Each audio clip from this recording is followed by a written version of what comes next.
L'association Drôle de Diable, qui vient en aide aux familles d'enfants diabétiques, accueille aujourd'hui Marc, Sylvie, François, Sophie et Arthur. Merci d'être avec nous pour témoigner de votre expérience positive d'un voyage scolaire à l'étranger avec un hébergement en famille d'accueil.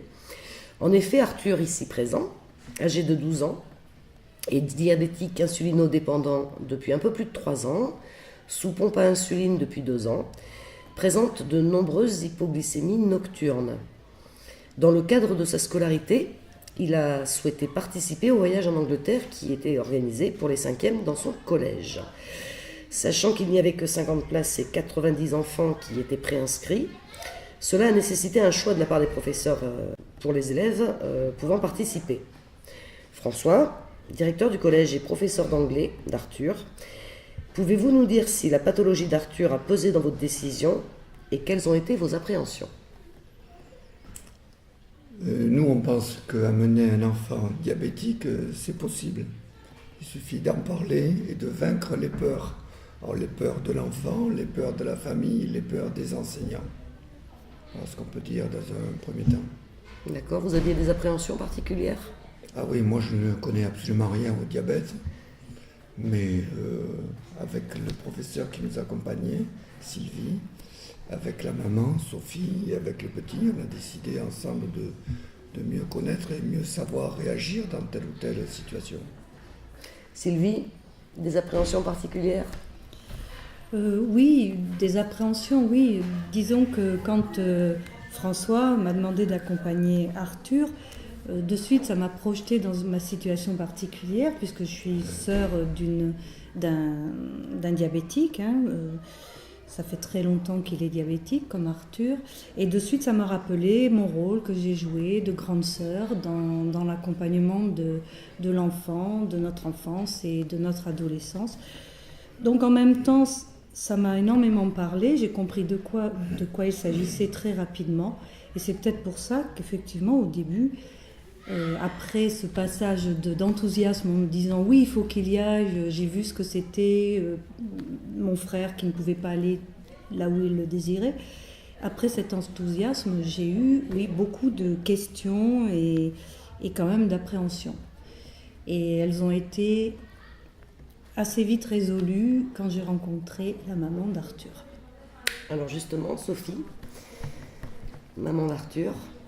Alors Sophie, maman d'Arthur, était un peu embêtée puisque nous n'arrêtons pas de prôner que tous ces enfants doivent partir impérativement, qu'on se bat pour ça, à Drôle de Diable notamment, à longueur d'année, quand c'est son propre fils et qui doit partir en Angleterre avec 1 heure de décalage horaire, dans une famille d'accueil, qu'il ne parle pas anglais, qu'il n'est pas capable de demander des féculents et qu'en plus il est timide et incapable de dire non, je ne dois pas manger ça, il faudrait que je mange autre chose, merci s'il vous plaît, et tout ça en anglais. Ça m'a paru nécessaire qu'il y aille, j'étais prête à faire n'importe quoi pour qu'il y aille, tout en me disant je ne vois vraiment pas comment ça va être possible. Oui, François. Oui, ce qu'on a mis en place, d'abord, il y a des étapes. C'est d'abord un dialogue bienveillant pour établir une confiance, que cette confiance soit mutuelle, parce qu'il y a quand même des engagements, quoi. Ça passe par une connaissance plus approfondie.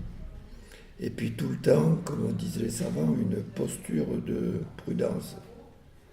Voilà. Une prise de risque, mais mesurée. Tout à fait. C'est ce qu'on a essayé de faire. Donc toujours dans le cadre de l'organisation de ce séjour, Sylvie, est-ce que vous pouvez nous dire un petit peu quelle démarche vous avez effectuée pour rendre justement ce voyage possible ?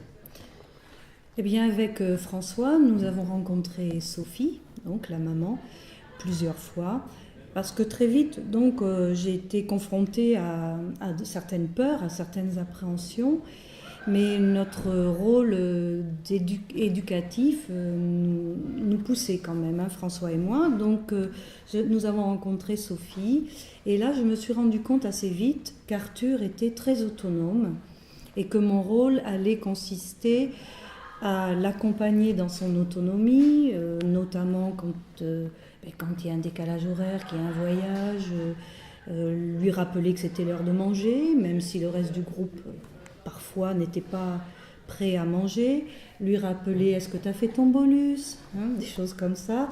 Donc j'ai compris que c'était un rôle d'accompagnement que j'avais à faire auprès d'Arthur.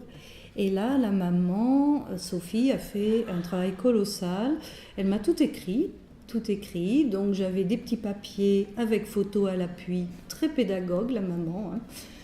Des photos à l'appui me montrant quel était le sac qu'il fallait emporter dans l'avion, quel était le sac qu'il faudrait que j'apporte après jour, qu'est-ce qu'il fallait que je fasse le soir, dans la journée. Donc avec tous ces petites explications les unes après les autres, j'ai senti que je pouvais le faire. Je me suis sentie en confiance et surtout, outre cette confiance très pratique qu'il y avait, j'ai vraiment senti que je pouvais faire confiance à Sophie et qu'elle m'épaulerait s'il y avait un problème. Donc ça m'a permis de dire j'y vais. Sophie, de votre côté, donc en dehors de ce que vient de nous expliquer Sylvie, des photos donc, des sacs? Quelle drôle d'idée, mais... Du matériel, parce que bon, nous on vit là-dedans, mais tout le monde ne sait pas quand on dit qu'il faut faire un dextro, que c'est cette machine qu'il faut penser le matin à mettre 6 bandelettes dedans, et que quand même je voulais revenir sur les conditions du voyage qui étaient particulières, puisqu'ils étaient logés très loin finalement de là où ils passaient la journée. Donc tous les matins, ils partaient avec la nourriture en autonomie pour toute la journée jusqu'au soir. Donc il était impossible d'oublier quelque chose. Et quand on a un enfant qui est sous pompe, ça veut dire que la pompe peut tomber en panne, qu'il peut manquer des piles, que le dextro peut ne plus avoir de piles, qu'il faut avoir du sucre partout, à manger partout. Et tout ça, c'est vrai que nous on a l'habitude de gérer, tout le monde n'a pas l'habitude de gérer ça. Et donc effectivement j'ai fait des photos parce que ça me paraissait plus clair. Et ce que je voulais dire moi, c'est que au départ, donc, je voulais absolument qu'il parte. Lui aussi voulait absolument partir. C'était comme sa motivation était la première. Hein. Mais ça me paraissait assez insurmontable. Et donc quand j'ai rencontré le professeur d'anglais de mon fils, je n'étais pas du tout sûre de ce que j'allais dire, parce qu'il fallait dire que c'était grave, sans faire peur. Et on jongle toujours avec ça. Et petit à petit, en avançant dans la conversation, le professeur m'a dit « Bon, il faudrait qu'il soit avec nous ». Et je me suis dit « Je ne vois pas tellement d'autres solutions non plus, mais je n'osais pas le demander ». Et puis 10 minutes après avoir réfléchi, il m'a dit « Mais ça va être l'enfer s'il est seul avec nous. Ça va être l'enfer pour lui ». Donc ils ont décidé de prendre un copain d'Arthur avec lui. Et j'ai trouvé ça humainement extraordinaire. Je les remercie puisque je suis là. Et toi, Arthur, est-ce que tu t'es préparé à ce voyage? Est-ce que tu as fait des choses particulières pour te préparer à ce voyage? J'ai d'abord appris à remplir le carnet de glycémie pour savoir en fonction Noter tes résultats? Des résultats, à programmer les injections du mieux que je pouvais. Et bien calibré, et à poser un cathéter que je ne faisais pas avant. Tu as appris à poser un cathéter tout seul pour pouvoir partir en autonomie en Angleterre? Tout seul. Puis aussi tous les petits ingérences des tests à minuit, comme il fallait quand même que je sois assez renseignée. Et puis les injections au stylo, si la pompe ne marchait pas. Et sinon, ça s'est bien passé. Durant le voyage, j'ai pas eu pratiquement pas besoin du stylo. Et voilà. Et là aussi, Sophie avait très bien fait les choses parce que j'ai senti qu'Arthur avait une petite appréhension à changer son cathéter tout seul. Et on en avait discuté. Il a souhaité que je reste avec lui. Et il l'a fait tout seul, hein, moi je ne regardais pas, je lui lisais le protocole qu'avait écrit noir sur blanc Sophie, et il l'a fait tout seul, très autonome. Moi je voudrais dire que l'accueil des personnes souffrant, quel que soit leur âge, souffrant d'un handicap répond à une loi. Ça demande évidemment un grand respect, et ça rentre tout à fait dans notre démarche éducative d'attention à la personne au sens le plus grand. Et pour nous, c'est important. Et notamment à son âge, de pouvoir partir à l'étranger, quitter la famille. C'est une démarche éducative extrêmement importante. Ça s'appelle faire un pas de plus dans la vie. Et ça, c'est très bien. Si on a pu favoriser ça, eh bien, tant mieux. Vers l'autonomie. Sylvie, cette expérience vous a laissé quel souvenir, quelle impression Un très bon souvenir, une très grande fierté de l'avoir faite, parce que pour moi c'était important, j'avais bien conscience de mes responsabilités, j'avais un peu peur, oui bien sûr, mais la peur contrôlée dans la mesure où tout était préparé. Et je suis très très contente pour Arthur et pour moi de l'avoir fait. Ce qui m'a été le plus contraignant, mais ce n'était pas le plus compliqué, c'était donc de me lever la nuit pour aller vérifier, de faire un test de glycémie à Arthur. Voilà. Bon, mais je pense qu'une adulte peut se lever 4 nuits de suite à minuit. Ça ne m'a posé aucun problème. C'était juste la petite contrainte. Outre le fait, effectivement, que c'est une responsabilité. Vous étiez à ce moment-là en contact avec la maman par téléphone quand c'était nécessaire. Et quand c'était nécessaire, après le résultat de la glycémie, je téléphonais à la maman, téléphone portable, et ça fonctionnait très très bien. Et toi Arthur, quelle impression t'a donné ce voyage? T'es rentré en te disant quoi? T'as l'impression d'avoir grandi, d'être plus autonome? T'as envie de recommencer?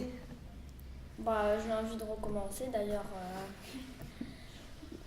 Avec Sophie, ma maman, on a d'autres projets. Je vais y retourner pour les vacances d'été. Et puis sinon, voilà. Tu t'es sentie plus autonome. Et alors la maman, comment a-t-elle vécu tout ça, la maman, pendant ce temps-là? La maman, elle a été, je dirais, parfaitement rassurée par l'équipe pédagogique avant qu'ils partent. Donc à partir de là, la maman, elle n'avait pas peur. Et elle a été bien contente que tout se passe bien, rassurée qu'il y ait des coups de téléphone la nuit, mais bon, impressionnée par la qualité du service de nuit surtout. J'imagine. Vous avez senti votre enfant différent en retour? Grandi? Très heureux en tout cas. Une des premières choses qu'il a dit, c'est « on va y retourner parce qu'on a fait tout trop vite et je veux retourner voir tout ». Et ça, c'est la preuve que tout s'est bien passé. Est-ce que vous seriez prêts à renouveler l'expérience, tous? Déjà, oui. le petit, si je crois, les que papiers Arthur, que c'est j'ai clair. vus, il se prépare à partir en jumelage en Allemagne l'an prochain. Super. Donc, warum nicht? En tout cas, moi je suis prête à encourager les gens, les enseignants à le faire et je peux leur en parler si certains veulent venir discuter de mes peurs, de mes contraintes, il n'y a pas de souci. Je trouve une expérience formidable. Pensez-vous à des choses dont vous n'auriez pas parlé, des choses à rajouter, des choses qui vous semblent importantes et dont nous n'aurions peut-être pas parlé? Oui, peut-être. On a beaucoup parlé de peur, on a ensuite parlé de confiance. On n'a pas beaucoup parlé de volonté. Et je pense que quand la volonté est là, la volonté de l'enfant de partir, la volonté des parents de le laisser partir, et la volonté des enseignants d'essayer de partir, quoi qu'il arrive, parce qu'ils considèrent que ça fait partie de leur métier, alors il suffit d'opposer le dialogue à la peur, la compréhension à la peur, et à partir du moment où il y a dialogue, il peut y avoir une meilleure compréhension, il peut y avoir une confiance qui s'établit, et que c'est ça qui fait céder la peur, et que toute notre vie, on a peur des choses, mais que si on ne dépasse pas nos peurs, on n'avancerait jamais. Donc je pense que ça fait partie des peurs qu'on se doit de dépasser, même si elles sont parfois justifiées et qu'elles sont importantes. Et je pense que tous on grandit quand on dépasse nos peurs, l'enfant, les parents et même les enseignants. Et que la vie c'est ça et qu'elle vaut la peine d'être vécue. Voilà, et que nous en tant qu'adultes, on se doit d'être les premiers à dépasser nos peurs pour aider ces enfants qui ont peut-être un peu plus de difficultés que les autres à dépasser leurs propres peurs et à vivre le plus possible comme leurs camarades. Marc, ici présent, vous n'avez pas encore pris la parole. En tant que responsable de l'établissement, quel est votre avis sur ce sujet? Qu'est-ce que déclenche chez vous tout ce que vous venez d'entendre? Tout d'abord, beaucoup de satisfaction, bien sûr, du résultat et puis de la joie qu'exprime Arthur. Je crois qu'on a beaucoup entendu pendant cet échange les mots de confiance et de co-responsabilité. Et il me semble que éduquer, c'est un combat de tous les jours. On mène des combats souvent face à des difficultés d'ordre scolaire plutôt. Bon, nous avons été invités et je crois qu'il faut en remercier la maman d'Arthur et Arthur. Nous avons été invités à mener ce combat contre la maladie et la différence par rapport au diabète. Je crois que c'est un combat qui a été gagné et je ne peux qu'encore une fois exprimer ma satisfaction et dire que quand c'est possible, je pense qu'il ne faut absolument pas hésiter et là, tout rendait possible cette expérience et donc nous en tout cas, je crois que la leçon à tirer c'est qu'on est prêt à faire d'Arthur peut-être le modèle de cette réussite dans notre établissement. Bien écoutez, merci à tous pour votre implication et merci pour le message d'espoir que vous donnez aux familles d'enfants diabétiques. Cette expérience sera entendue par beaucoup, je l'espère, et nous portera toujours dans le combat pour nos enfants. Merci à tous. Merci. Merci.